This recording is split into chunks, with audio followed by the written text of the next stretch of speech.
यही देख करके बार बार आपको समझाया जाता है, ए भाई चूक मत करो। किसी से वैर थोड़ी है, द्वेष थोड़ी है। कोई संत यदि आपसे बात करता है तो आपके ऊपर कृपा नहीं, क्यों बात करेगा? क्या लेना है? आपको लगता है हमारे द्वारा कुछ चलता है, हम कुछ है? नहीं नहीं, भ्रम मत करिए, कोई भ्रम मत करिए।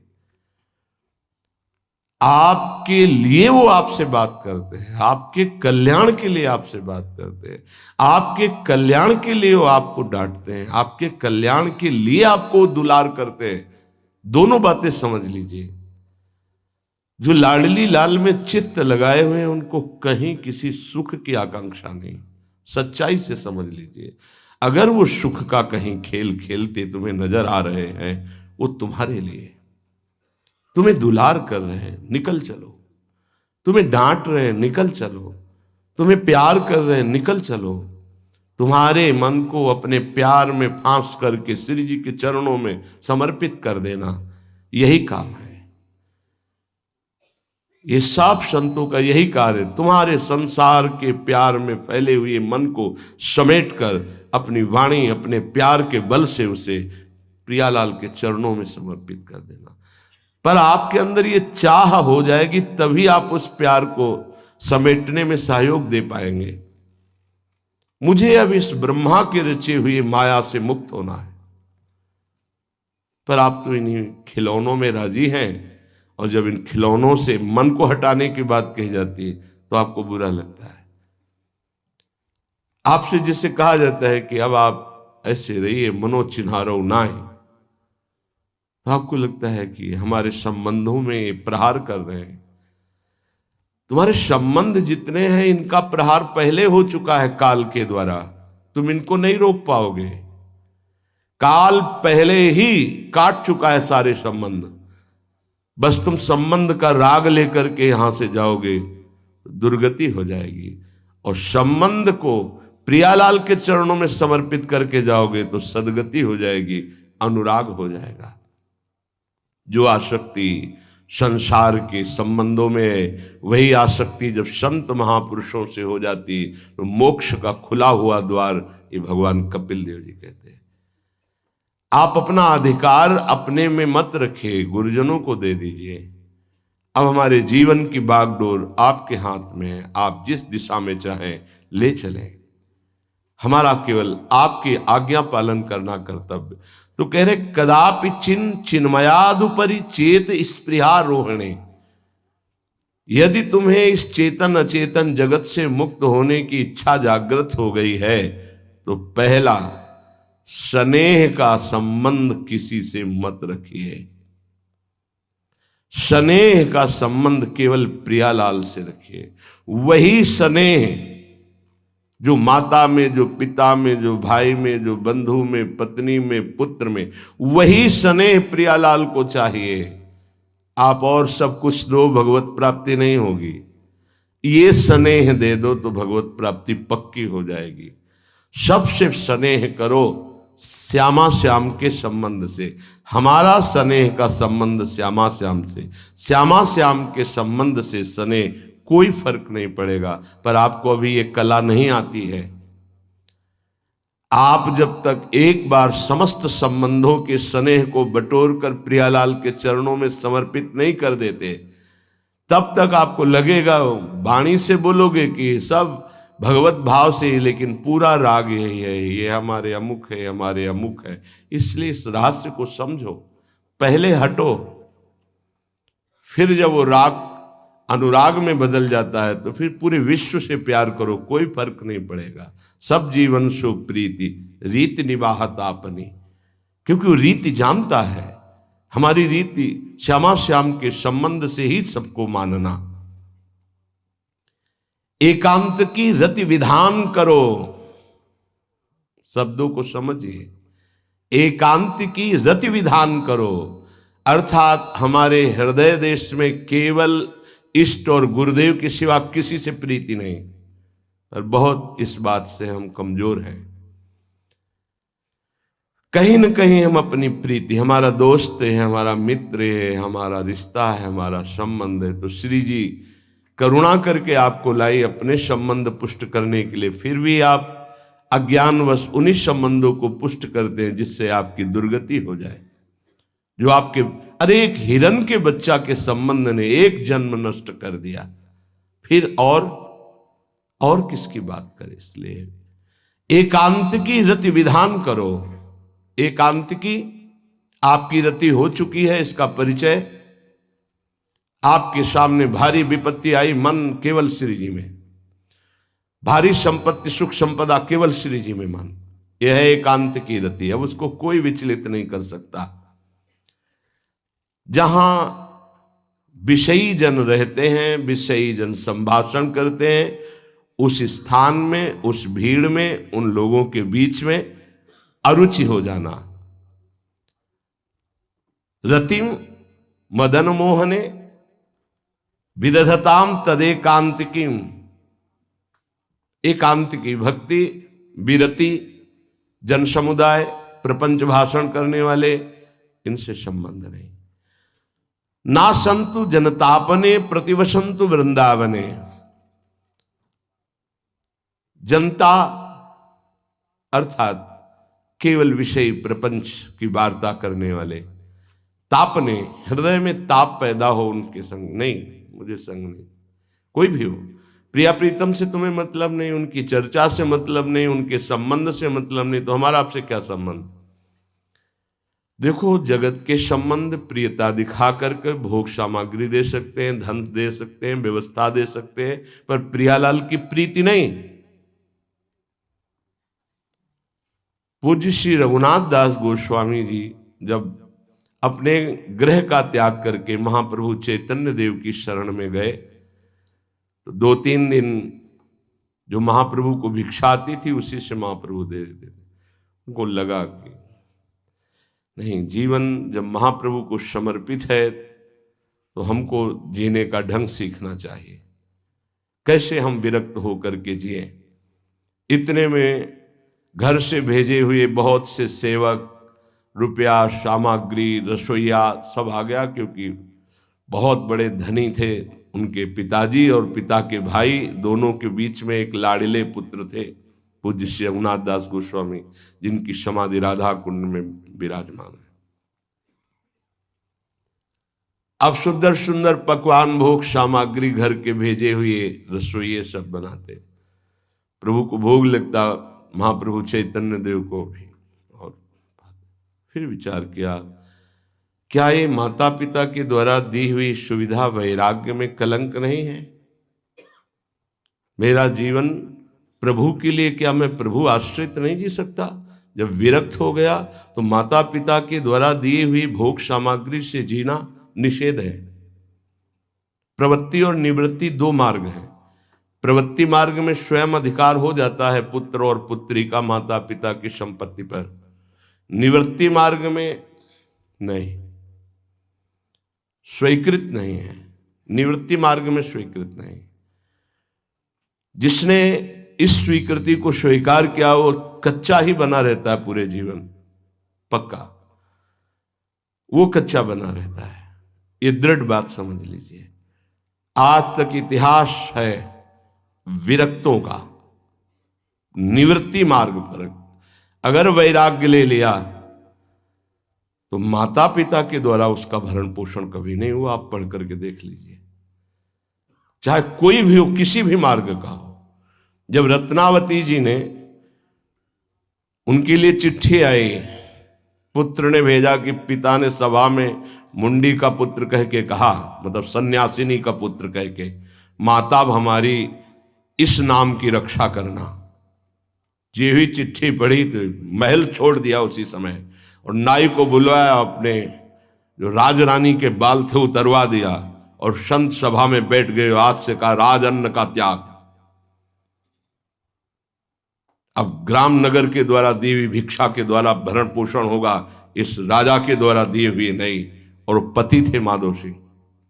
जब ये बात सुनी तो उनको भयंकर क्रोध हुआ। मेरे सामने मेरी पत्नी, मेरा इस तरह का अपमान, मारने का प्रयास किया, निष्फल है। अंततो गत्वा, चरणों में हाथ रख के माथा रखा है, पढ़ के चरित्र देख लेना। नहीं इनके महल में रहूंगी, नहीं इनका भोजन पाऊंगी। विरक्त होकर के माता पिता के द्वारा भरण पोषण होना, एक बार एक भिक्षा के लिए तो अनुमति है।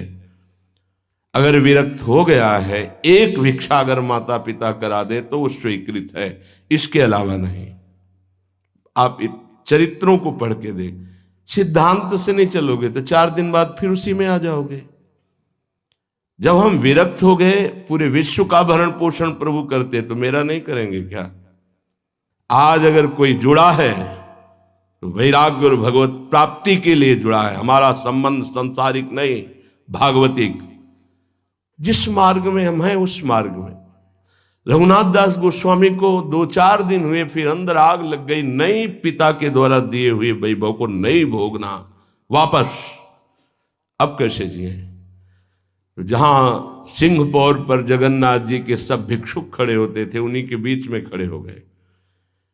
अब जो बांटते हैं तो उनका स्वभाव है लेने वालों का दौड़ दौड़ कर आगे लेना। कभी कभी मिलता, उनको शांत खड़े रहते तो पा लेते, नहीं मिलता प्रसाद तो भूखे रह जाते। फिर विचार किया, इसमें खड़े होकर के भी एक वृत्ति बनी रहती कि आने वाला देगा, ये भी ठीक नहीं। एक जगह अन्न क्षेत्र में अन्न बंटता था, वहां से जाके लाने लगे। फिर विचार किया, विवेक धैर्य नहीं लेने देता। यार हम यहां कोई सेवा तो करते नहीं, क्योंकि भरपेट अन्न पाने का जिस क्षेत्र में अधिकार है तो वहां सेवा करना जरूरी। चाहे पोछा लगा दो, चाहे पत्तल फेंक दो, कोई सेवा वहां करनी चाहिए, तभी आपका वैराग्य सुरक्षित रहेगा, नहीं तो फिर ठीक नहीं है। वहां अन्य क्षेत्र में भी छोड़ दिया भोजन लेना। आप कैसे जिए? तो रात्रि में जो महाप्रसाद गाय को डाल दिया जाता था, गाय भी छक के जब नहीं पाती थी तो वो रात्रि के 10-11 बजे निकलते और वो महाप्रसाद जो पड़ा रहता उसको उठा के लाते, जल से धोते, सड़े सड़े निकाल के चावल, फिर उसे पाते। महाप्रभु ने पूछा, गोविंद, गोविंद दास सेवा में रहते, गोविंद ये रघु अब क्या पाता है? बोले प्रभु बहुत वैराग्य से रह रहे। बताया तो उनका, अच्छा ऐसा अमृत अकेले अकेले पाता है, हमको कभी निमंत्रण नहीं दिया, अब हम चुपके से छीन के पाएंगे। महाप्रभु चले रात्रि के जब वो कटोरे पे इतने से चावल सही निकाल कर पानने में लगे थे, पीछे से महाप्रभु गए से लिया।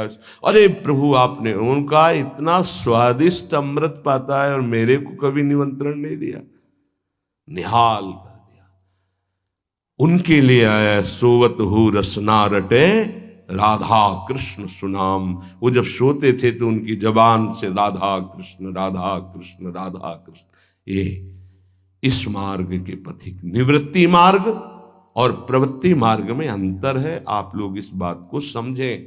निवृत्ति मार्ग श्री जी के भरोसे का है, आप विश्वास कीजिए। जब इष्ट के भरोसे में है तो जिनकी पलक झपकते अनंत ब्रह्मांड रचना हो जाती, उनके लिए कोई ये बड़ी बात हो गई क्या? ये कोई बड़ी बात है उनके लिए? हम उनका भरोसा त्याग करके निवृत्ति मार्ग के हो करके और परिवार के द्वारा भरण पोषण हमारा हो, भाई ये तो नहीं समझ में आता। भरोसो दृढ़ इन चरणन के रो। निवृत्ति मार्ग तो निवृत्ति मार्ग, प्रवृत्ति मार्ग तो प्रवृत्ति मार्ग। प्रवृत्ति निवृत्ति, निवृत्ति में प्रवृत्ति, बहुत समझकर संभल कर चलना पड़ेगा। जो मार्ग भगवान ने बनाया उसके अनुसार। तो कह रहे न संत जनता, तुम्हारा व्यवहार जनता से नहीं होना चाहिए। व्यवहार शून्य व्यवहार है, ध्यान रखना। दसियों हजार लोगों के दर्शन होते हैं, एक का भी परिचय नहीं है। हजारों लोगों से संभाषण है, एक भी हमारा मित्र नहीं है कि ये हमारा है, तुम लोग इसके साक्षी हो। ये हमारा बंदा है, एक भी नहीं।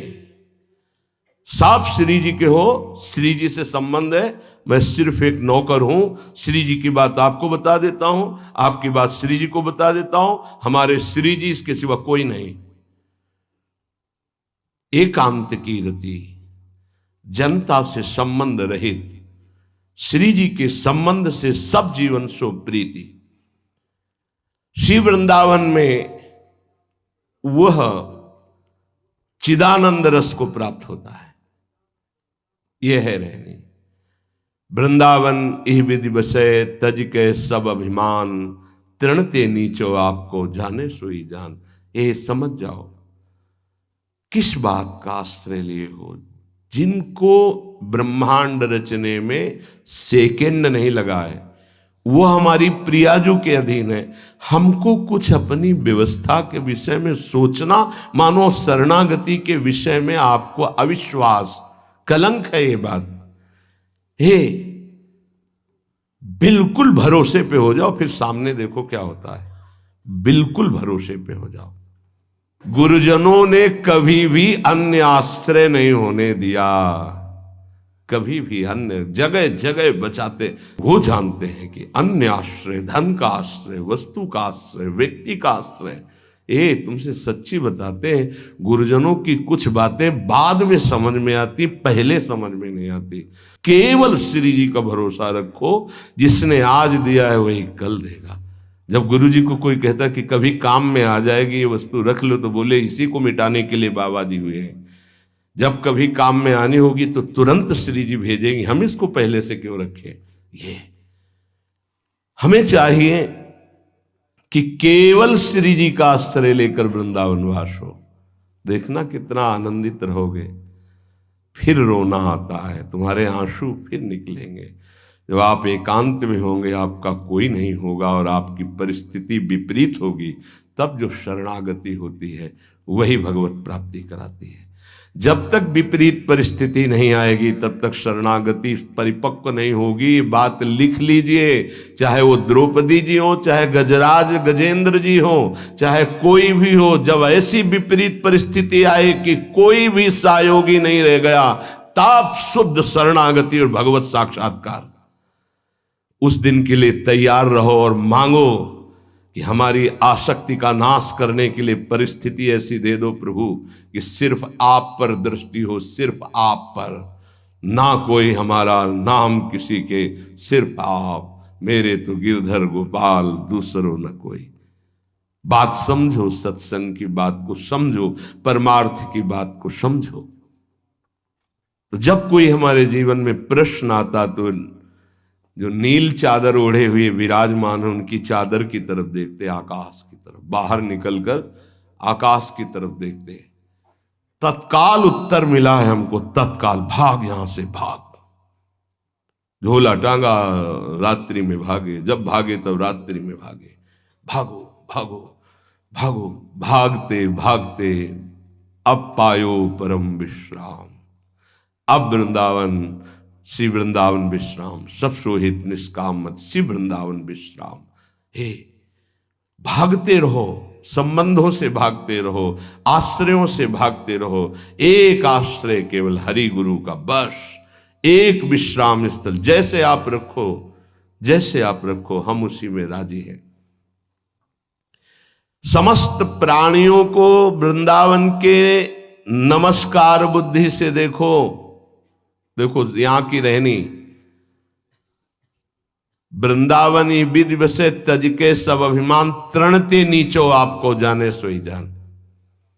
तृण से नीच अपने को जो जानता है सबको नमस्कार करेगा। और सच्चाई में देखो तो ऐसा ही है, कुछ नहीं है। कोरा अहंकार केवल है। क्या है हमारे अंदर? कुछ नहीं। अगर गुरु कृपा न हो, प्रियालाल की कृपा न हो, तो कुछ नहीं। हाथ उठा के कहते हैं कोई बल नहीं है। बल है तो वो है, नहीं तो वो नहीं, तो कुछ बल नहीं।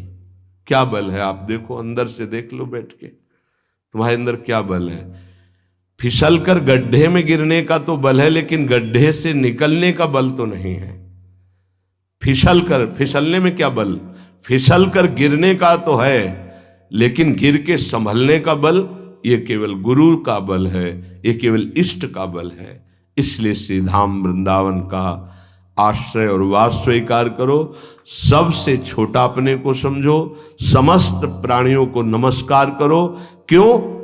क्योंकि कहीं कोई वृंदावन में किसी का अपराध न बन जाए। नमंतु ननु जंतु कानिह नमंतु रस्तु क्वचित। कहीं ऐसा ना हो जाए यहां किसी भी जंतु का, किसी भी जीव का, किसी भी शरीरधारी का अपराध न बन जाए।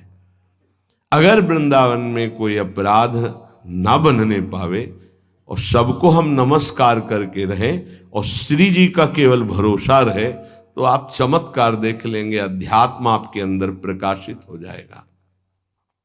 जैसे जैसे अध्यात्म प्रकाशित होता है वैसे वैसे शांत होता चला जाता है, मन शांत होता चला जाता है, कोई वासना हृदय में नहीं रहती। पूज्यपाद श्री उड़िया बाबा जी महाराज से प्रश्न किया, पीछे वर्णन किया गया था कि बड़े बड़े महापुरुषों की ये लोग निंदा क्यों करने लगते हैं, क्यों द्वेष करने लगते हैं? वो तो किसी से द्वेष नहीं करते। जितने महापुरुष हुए उनकी निंदा हुई है, वर्तमान में जितने हैं तो आप देख लो सैकड़ों अगर नमस्कार करने वाले तो कुछ निंदक आपको मिलेंगे। ऐसा क्यों होता है? क्योंकि संत तो किसी से द्वेष नहीं करते, द्रोह तो उनके हृदय में होता नहीं, अद्वेष्टा सर्वभूतानाम। फिर ये क्यों होता है, निंदा क्यों करते हैं? तो कहते भगवान की दो शक्तियां हैं, एक है माया और एक है प्रेम भक्ति। जो प्रेम भक्ति से विमुख उनके हृदय में माया शक्ति का प्रभाव रहता है, यद्यपि उनका द्वेष भी इसी से होता है। उनकी महानता देख करके वो वहां चल तो सकते नहीं, तो उनका द्वेष बन जाता है। महानता देख करके उसमें चल नहीं पाएंगे। जैसे कहावत में आता है कि एक अंगूर को बहुत कोशिश की पाने की, जब नहीं मिले तो कहा खट्टे हैं, प्रयास किया लेकिन नहीं मिला। तो उनका प्रयास माया जनित है, तो प्रेम या भक्ति या सद्गुण या भगवद आश्रय नहीं धारण कर पाते, तो उनको द्रोह हो जाता है संतों से। आप नरसिंह मेहता जी का चरित्र देखिए, बड़े बड़े भक्तों का, उन्हीं के गांव के लोग, उन्हीं के घर के परिवार के जनों ने ही द्रोह पैदा कर दिया। द्वेष, निंदा, मारने की चेष्टा, अपमान, ऐसे। अच्छा सोचो, उड़िया बाबा जैसे महापुरुष से क्या कभी ऐसा हो सकता है कि उनके मारने के लिए आदमी लगा दे? विचार करके देखो। पैसा देकर भेजा गया था कि सत्संग में जाके नाक काट लो। वो आदमी चुपचाप चाकू लेकर के आया और प्रणाम के बहाने तो संतों के सामने कौन रोकता, तत्काल चाकू निकाली और जे भी मारा तो हाथ पकड़ते पकड़ते चावल भर नाक में चल, मतलब थोड़ा सा ऐसे खून निकलने लगा। ऐसे बाबा ने रोका, पकड़ा और गुफा में ले गए। आज भी गुफा नीचे जो बनी हुई, बैठे और गरम दूध चीनी डाल के मंगवाया, पिलाया और कहा धैर्य धारण करो, बिल्कुल डरो मत, तुम्हें कोई नहीं मारेगा, तुमने ऐसा क्यों किया? तो रो पड़ा संत कृपा देख के और कहा बाबा मुझे इतने 1000 रुपये देने की बात कही गई थी कि बाबा मैं गरीब आदमी हूँ, पैसे के लोभ से बुद्धि मारी गई। उन्होंने कहा बस तुम ऐसे नाक में चाकू मार देना। ऐसा बाबा ने कहा कोई बात नहीं, कहाँ से आए हो? बोले हाथरस के हैं। बाबा ने ये नहीं पूछा कि किसने भेजा है। चतुरता इस बात की कि सब शिष्य थे, अगर ये पता चल जाए कि किसने तो उससे द्रोह हो जाएगा ना, बस इतना पूछा था क्यों तुमने ऐसा किया? तो बोले मुझे पैसा दे। ये नहीं पूछा किसने किया, क्योंकि उससे द्वेष हो जाएगा। अपने शिष्यों से कहा शपथ है हमारी, इसे डांटना भी नहीं और हाथरस की बस में सुरक्षित बैठाल करके आओ, चल जाओ।